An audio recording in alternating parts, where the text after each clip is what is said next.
Marshall Ramsey is a two-time Pulitzer finalist, known for his powerful and often entertaining editorial cartoons. But many people may not know he's a cancer survivor. Tonight, we go behind the headlines with Marshall Ramsey only on 16 WAPT. Marshall Ramsey's mother, an art teacher, discovered he was very talented at drawing when he was just a little boy. But I always tell people it was how she kept me quiet in church. And I think there's a lot of truth to it. Here's some paper and pencil. Shut up, kid. His natural talent turned into a career which took him to Houston, San Diego, and eventually to Jackson, joining the Clarion Ledger back in 1996. But 17 years ago, Ramsey got a phone call that really changed his life. And my doctor calls me up. He says, I hate to tell you this, but you've got cancer. He was diagnosed with melanoma in situ, an early stage of the cancer that had not yet spread. I had major surgery 2 days later.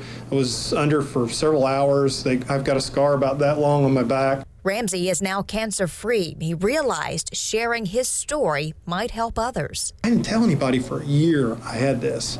And then one day I wrote a column about it, and I started getting emails from people saying, I read your column and I got checked and they caught one. And I realized, you know what? People don't know about this, and it's really curable if it's caught quick. Ramsey says many people don't realize melanoma can kill, just like other forms of cancer. And I had another cancer survivor came up to me and said, just thank God you had skin cancer.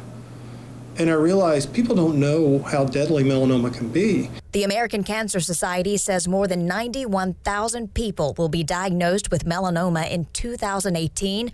About 9,300 people are expected to die from the disease this year.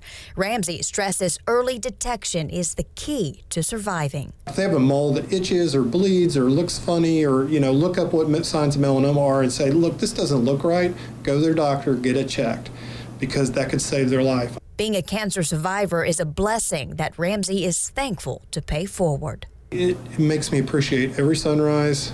I mean, there's days when honestly I feel like I don't even know what I'm doing. I mean, I'm frustrated like every other person, but then I look at that scar in the mirror and realize I was given a gift. Now get this, today marks 17 years since Marshall's surgery to remove that melanoma, which saved his life. He posted it today on Twitter, thanking his doctor and encouraging others to get screened. Absolutely. It's interesting to me that he kept this diagnosis quiet for a year and then started talking about it. And on Facebook, he has so many followers, and he uses that platform really to educate people. It's wonderful. Sure is.